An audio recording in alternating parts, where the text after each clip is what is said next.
રાશિ અનુસાર કોણ છે તમારા ઈષ્ટદેવ? રાધે રાધે, હર હર મહાદેવ. જય શ્રી કૃષ્ણ મિત્રો. આજે અમે આ વિડીયોમાં તમને જણાવીશું કે રાશિ અનુસાર તમારા ઈષ્ટદેવ કોણ છે, જેમની પૂજા કરવાથી તમને તમારું મનગમતું ફળ પ્રાપ્ત થશે. મિત્રો, દરેક વ્યક્તિના મનમાં એક પ્રશ્ન તો આવે જ છે કે આખરે 33 કરોડ દેવી દેવતાઓમાંથી આપણા ઈષ્ટદેવ કોણ છે? આખરે આપણે કોને આપણા ઈષ્ટદેવ માનીએ? કોણ આપણી બધી મનોકામનાઓ પૂરી કરી શકે છે, જેથી આપણું કુટુંબ હંમેશા સુખી અને સમૃદ્ધ રહે? મિત્રો, તમારી રાશિના દેવતા ભગવાન કોણ છે? એ જ વાતનો અમે તમને આ વિડીયોમાં જવાબ આપીશું. મિત્રો, જો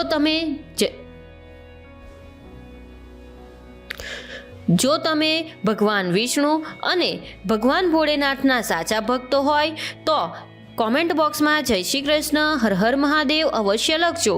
મિત્રો, આપણા હિન્દુ ધર્મમાં 33 કરોડ દેવી દેવતાઓનો વાસ છે.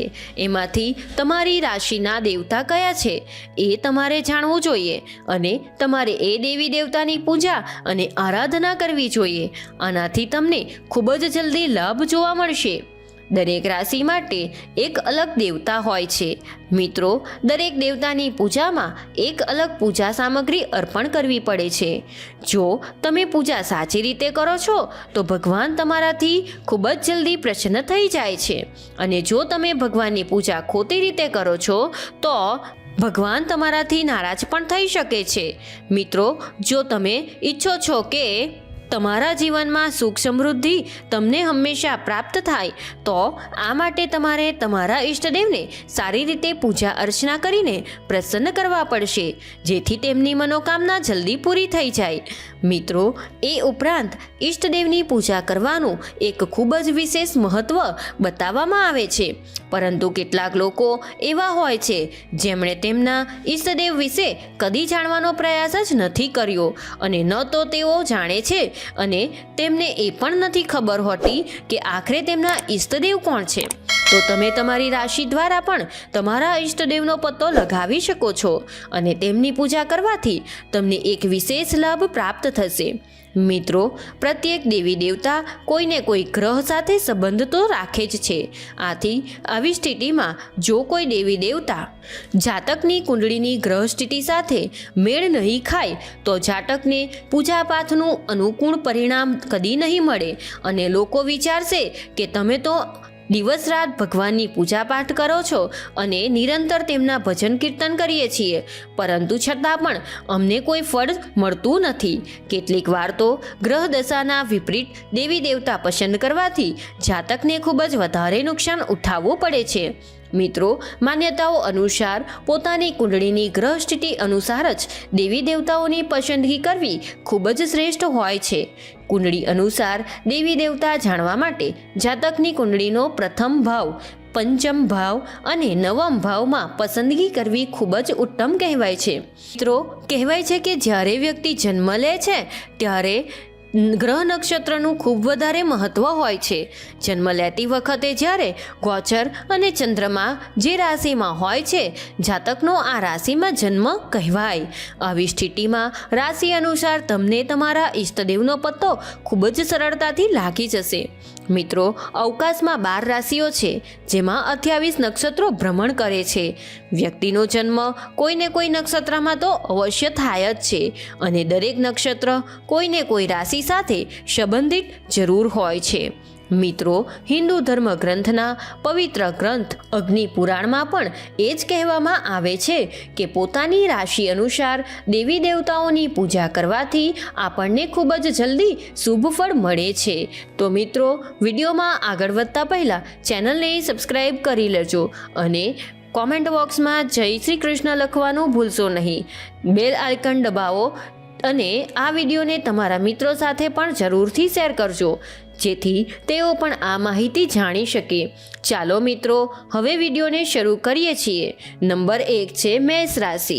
મિત્રો, મેષ રાશિના જાતકો માટે કોઈને કોઈ રાશિ સાથે સંબંધિત તમારા ઘર અને પરિવારમાં કોઈને કોઈ વ્યક્તિ જરૂર હોય છે, એટલે જ વિડીયોને સ્કીપ કર્યા વગર વિડીયોને અંત સુધી જોવો જ પડશે. મિત્રો, મેષ રાશિના મંગળ ગ્રહ દેવતા છે. હનુમાનજીની પૂજા કરવાથી મેષ રાશિના જાતકની બધી ઈચ્છાઓ જલ્દી પૂરી થઈ જાય છે અને જીવનમાં તે વ્યક્તિને હંમેશા સુખ, સમૃદ્ધિ અને ઐશ્વર્યની પ્રાપ્તિ થાય છે. મિત્રો, મેષ રાશિના જાતકો જો હનુમાનજીની પૂજા કરે છે તો તેમના જીવનમાં ક્યારેય કોઈ મુશ્કેલી નહીં આવે અને તેમના જીવનથી મોટામાં મોટું કષ્ટ નષ્ટ થઈ જશે. અને જો તેમના જીવનમાં કોઈ કષ્ટ ચાલી રહ્યું હશે તો હનુમાનજીની પૂજા કરવાથી તેમના જીવનમાં ચાલી રહેલી બધી સમસ્યાઓ અને કષ્ટ ખૂબ જ જલ્દી સમાપ્ત થઈ જશે. મિત્રો, મેષ રાશિના જાતકો જો હનુમાનજીની પૂજા કરે છે તો તેમના જીવનમાં ધનથી સંબંધિત જો કોઈ પણ સમસ્યાઓ હશે તો તે ખતમ થઈ જશે.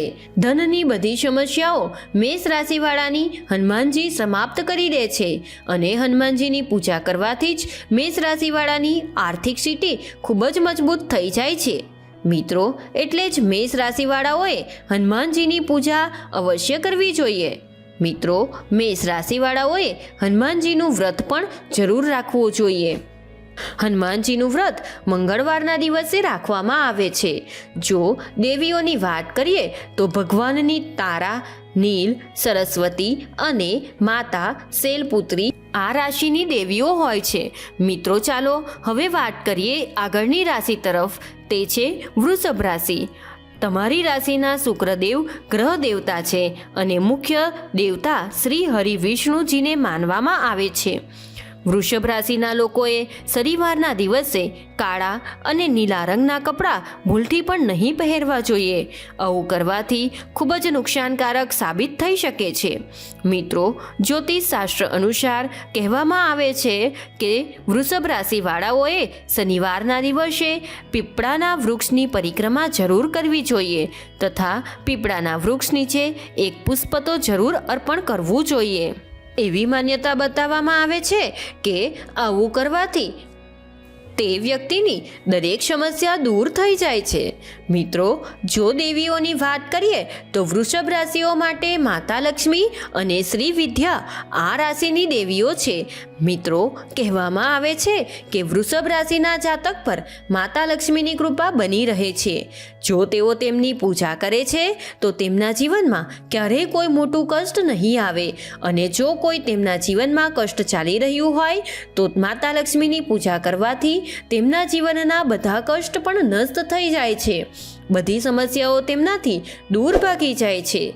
મિત્રો, કહેવામાં આવે છે કે વૃષભ રાશિવાળાઓએ માતા લક્ષ્મીનું વ્રત અવશ્ય રાખવું જોઈએ અને જે લક્ષ્મી માતાનું વ્રત હોય છે તે શુક્રવારના દિવસે રાખવામાં આવે છે. મિત્રો, ચાલો હવે વાત કરીએ આગળની રાશિની. તે છે મિથુન રાશિ. તમારી રાશિના બુધદેવ ગ્રહ દેવતા છે અને ગણેશજી અને ભગવાન વિષ્ણુજી તેમના મુખ્ય દેવતા તરીકે માનવામાં આવે છે. મિત્રો, મિથુન રાશિના સ્વામી ગણેશ ભગવાનજીને કહેવામાં આવે છે. મિથુન રાશિવાળાઓએ ગણેશ ભગવાનની પૂજા કરવાથી ખૂબ જ લાભ પ્રાપ્ત થાય છે. એટલે જ મિથુન રાશિવાળા જાતકોએ ભગવાન ગણેશની પ્રતિદિન પૂજા જરૂર કરવી જોઈએ અને એક લાલ કિતાબની કુંડળી અનુસાર બુધના ખરાબ કે સારા હોવાની ઘણી સ્થિતિઓ હોય છે. જો તમે મિથુન રાશિના જાતક છો તો તમારા માટે અહીં લાલ કિતાબ અનુસાર સામાન્ય સલાહ આપવામાં આવે છે કે મિથુન રાશિવાળાઓ જો ભગવાન ગણેશજીની પૂજા કરે છે તો તેમની પાસે ક્યારેય પણ માનસિક તણાવ અને ડિપ્રેશન જેવી સમસ્યાઓ નહીં આવે. તેમનું મન ધીરે ધીરે મજબૂત થતું જશે જેના કારણે તેમના જીવનની બધી મુશ્કેલીઓ ખતમ થઈ જશે. એટલે જ મિથુન રાશિવાળાઓએ ભગવાન ગણેશની પૂજા તો જરૂર કરવી જોઈએ. મિત્રો, હવે વાત કરીએ કે મિથુન રાશિવાળા માટે દેવીની. તો મિથુન રાશિવાળા માટે દેવીઓમાં માતા દુર્ગા, ભુવનેશ્વરી અને માતા ચંદ્રઘંટા આ રાશિની મુખ્ય દેવીઓ છે. મિત્રો ચાલો હવે વાત કરીએ આગળની રાશિ કર્ક રાશિ છે. તમારી રાશિના ગૃહ દેવતા ચંદ્રદેવ માનવામાં આવે છે અને મુખ્ય દેવતા ભગવાન ભોલેનાથ અને વિષ્ણુજી કહેવાય છે. મિત્રો કર્ક રાશિના સ્વામી ચંદ્રમા હોય છે અને જો આ લોકોના ઈષ્ટદેવની વાત કરીએ તો તે ભગવાન ભોલેનાથ હોય છે. તેમની પૂજાથી વિશેષ ફળ પ્રાપ્ત થાય છે. તીવ્ર બુદ્ધિ હોય છે.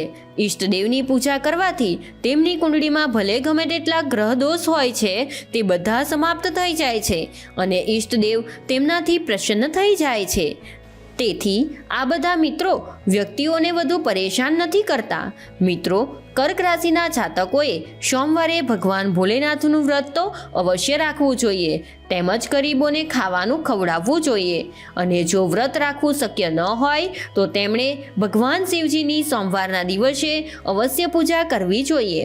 મિત્રો મિથુન રાશિની દેવીઓની વાત કરીએ તો માતા કમલા અને માતા સિદ્ધિદાત્રી આ રાશિઓની દેવીઓ હોય છે.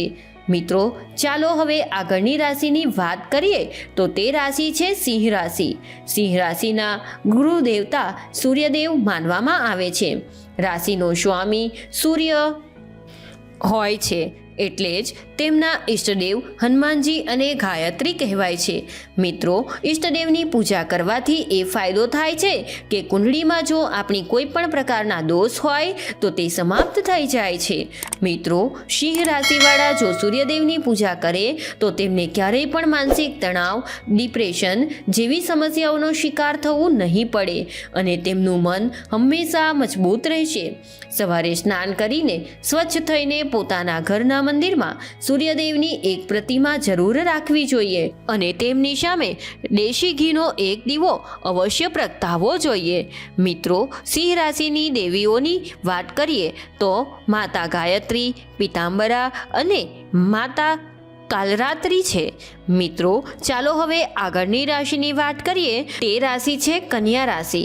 કન્યા રાશિના ગૃહ દેવતા બુદ્ધદેવ માનવામાં આવે છે અને તેમના જે મુખ્ય દેવતા છે તે ગણેશજી કહેવાય છે. એટલે જ કન્યા રાશિવાળા લોકોએ બુધવારના દિવસે બુધ ગ્રહનો ઉપવાસ તો જરૂર કરવું જોઈએ. મિત્રો જ્યારે કન્યા રાશિ જાતક બુધવારના દિવસે વ્રત કરે છે તો તેમના જીવનમાં કોઈ પણ પ્રકારની કોઈ પણ મુશ્કેલી કે મુસીબત ચાલી રહી હશે તો એ બધું દૂર થઈ જશે. મિત્રો કન્યા રાશિવાળા લોકો જ્યારે બુધ ગ્રહનું વ્રત રાખે છે તો તેમના જીવનમાં ક્યારેય પણ કોઈ પણ પ્રકારની આર્થિક સમસ્યા નથી આવતી. ઘરમાં સારી શક્તિઓનો વાસ થવા લાગે છે અને ઘરની નકારાત્મક શક્તિઓ દૂર થવા લાગે છે. મિત્રો કન્યા રાશિની દેવીઓની વાત કરીએ તો તેમની મા દુર્ગા, ભુવનેશ્વરી અને માતા ચંદ્રઘંટા કન્યા રાશિઓની દેવીઓ કહેવાય છે. મિત્રો ચાલો હવે આગળના રાશિની વાત કરીએ. તે રાશિ છે તુલા રાશિ. આ રાશિના ગ્રહ દેવતા શુક્રદેવ માનવામાં આવે છે. શુક્ર ગ્રહ પ્રેમ, સૌંદર્ય, આકર્ષણના ઘણા મોટા કારક હોય છે. કુંડળીમાં તેમની સ્થિતિ મજબૂત હોવાથી વ્યક્તિના વૈવાહિક જીવનમાં ક્યારેય પણ કોઈ પણ પ્રકારની કોઈ પણ સમસ્યા નથી આવતી. આ રાશિના જાતકો પોતાના જીવનનો માર્ગ પોતે જ બનાવે છે અને પોતાની મહેનતના બળ પર પોતાના જીવનમાં દરેક મુકામ હાંસલ કરે છે. હવે તેમની દેવીઓની વાત કરીએ તો માતા લક્ષ્મી, બ્રહ્મચારિણી આ રાશિની દેવીઓ કહેવાય છે. મિત્રો ચાલો હવે આગળની રાશિની વાત કરીએ. તે રાશિ છે વૃશ્ચિક રાશિ. આ રાશિના ગૃહ દેવતા જે છે તે છે મંગળ દેવતા અને શ્રી રામ અને હનુમાનજી તેમના મુખ્ય દેવતા માનવામાં આવે છે. મિત્રો વૃશ્ચિક રાશિને સંબંધ મંગળ ગ્રહ સાથે સીધો હોય છે. એટલે જ આ રાશિના જાતકોએ મંગળવારના દિવસે સંકટમોચન મહાબલી હનુમાનજીની પૂજા અર્ચના જરૂરથી કરવી જોઈએ અને વ્યક્તિએ આવું કરવાથી તેની કુંડળીમાં મંગળ ગ્રહની સ્થિતિ મજબૂત થઈ જાય છે અને વ્યક્તિને દરેક ક્ષેત્રમાં સફળતા જ સફળતા મળે છે. મિત્રો હવે તેમની દેવીની વાત કરીએ તો તે માતા ભગવતી તારા અને માતા શૈલપુત્રી આ રાશિની મુખ્ય દેવીઓ માનવામાં આવે છે. આગળની રાશિ ધનુ રાશિ. તમારી રાશિના ગૃહ દેવતા બૃહસ્પતિદેવ માનવામાં આવે છે અને ધનુ રાશિનો સ્વામી ગ્રહ ગુરુ છે. ઈષ્ટદેવ તરીકે ભગવાન નારાયણ અને લક્ષ્મીજીને માનવામાં આવે છે. આથી ધનુ રાશિના જાતકોએ માતા લક્ષ્મીને પોતાના ઈષ્ટદેવ માનીને તેમની વિધિવત પૂજા કરવી જોઈએ, જેથી તેમના જીવનમાં કોઈ પણ પ્રકારની સમસ્યા ન આવે અને તેઓ સુખી જીવન પ્રાપ્ત કરી શકે. મિત્રો, ધનુ રાશિના લોકોએ ગુરુગ્રહ સાથે સંબંધિત વસ્તુઓ જેવી કે પીળી વસ્તુઓ, પુસ્તકો, જમીન, દૂધ આપતી ગાય, લાલ વસ્ત્ર, તાંબુ, કેસર અને મૂંગાનું દાન અવશ્ય કરવું જોઈએ. હવે તેમની દેવીઓની વાત કરીએ તો માતા લક્ષ્મી, કમલા અને માતા સિદ્ધિદાત્રી આ રાશિની મુખ્ય દેવીઓ છે. મિત્રો, ચાલો હવે આગળની રાશિની વાત કરીએ તો તે છે મકર રાશિ. તમારી રાશિના ગ્રહ દેવતા શનિદેવ છે. મકર રાશિવાળા જો શનિદેવની નિત્ય પૂજા કરે તો તેમને પારિવારિક સુખ મળે છે. તેમના જીવનમાં લગ્નથી જોડાયેલી સમસ્યાઓ દૂર થઈ જાય છે. મિત્રો, મકર રાશિવાળા જો શનિદેવની પૂજા કરે તો તેમના બધા કાર્યો વિના કોઈ વિઘ્નના સંપન્ન થાય છે. તેમની દેવીઓની વાત કરીએ તો મા કાલી અને માતા સિદ્ધિદાત્રી તેમની રાશિની મુખ્ય દેવીઓ છે. મિત્રો, હવે આગળની રાશિની વાત કરીએ તે છે કુંભ રાશિ. તમારી રાશિના ગૃહ દેવતા શનિદેવ છે. વિષ્ણુ મંત્રોનો જાપ કરવાથી તમારા જીવનની તમામ સમસ્યાઓ ઝડપથી દૂર થઈ જાય છે. તમારા જીવનમાં હંમેશા સુખ, સમૃદ્ધિ, ઐશ્વર્ય અને ધનની પ્રાપ્તિ થાય છે. જો તમને સ્વાસ્થ્ય સંબંધિત કોઈ બીમારી છે તો તેનાથી પણ જલ્દી છુટકારો મળે છે. રાશિનો સ્વામી શનિદેવ હોવાને કારણે તેમનું જીવન શુભ હોય છે. કુંભ રાશિના લોકો દેખાવમાં થોડા શ્યામ રંગના હોય છે, પણ કહેવાય છે તેમણે દરરોજ ભગવાન ગણેશની પૂજા અવશ્ય કરવી જોઈએ. હવે આ રાશિની દેવીઓની વાત કરીએ તો માતા કાલી અને માતા સિદ્ધિદાત્રી આ રાશિની મુખ્ય દેવીઓ કહેવાય છે. મિત્રો, ચાલો હવે મીન રાશિની વાત કરીએ. તમારી રાશિના ગ્રહ દેવતા બૃહસ્પતિદેવ માનવામાં આવે છે. મીન રાશિના જાતકો માટે આ વર્ષ ખૂબ જ લાભદાયક સાબિત થઈ શકે છે. લાલ કિતાબ અનુસાર 12મા ભાગમાં મીન રાશિ છે, જેનો ગુરુનું પાક્કું ઘર 2, 9, 11 અને 12 માનવામાં આવે છે. મિત્રો, દેવીઓની વાત કરીએ તો માતા લક્ષ્મી, કમલા અને માતા સિદ્ધિદાત્રી આ રાશિની મુખ્ય દેવીઓ કહેવાય છે. આ બધી રાશિઓ માટે મહત્વપૂર્ણ જાણકારી એ છે કે કદી જૂઠું ન બોલવું જોઈએ, જ્ઞાનનો કદી અહંકાર ન કરવો અને પોતાના આચરણને હંમેશા શુદ્ધ રાખવું. પોતાના પિતા, દાદા, ગુરુ, માતા અને મોઢેરાઓને હંમેશા સન્માન કરવું. કદી તેમનું અપમાન ન કરવું. ધર્મસ્થાન, ધર્મગ્રંથ, દેવી દેવતાઓનું હંમેશા સન્માન કરવું. કદી તેમનું અપમાન ન કરવું. મિત્રો, આ હતી 12 રાશિઓ અને તેમના સાથે જોડાયેલા તેમના ઈષ્ટદેવ. મિત્રો, જો તમે તમારી રાશિ અનુસાર તે ઈષ્ટદેવની પૂજા કરો છો તો તમને તમારા જીવનમાં ખૂબ જ લાભ જોવા મળશે. મિત્રો, પોતાની રાશિ અનુસાર પોતાના ઈષ્ટદેવની પૂજા કરવાથી આપણને ઝડપથી શુભ ફળની પ્રાપ્તિ થાય છે. મિત્રો, જો તમને અમારા દ્વારા આપવામાં આવેલી માહિતી પસંદ આવી હોય તો વિડીયોને લાઈક કરો, શેર કરો અને જો તમે અમારી ચેનલ પર નવા હોવ તો ચેનલને સબસ્ક્રાઈબ જરૂરથી કરજો. જય શ્રી કૃષ્ણ. ધન્યવાદ.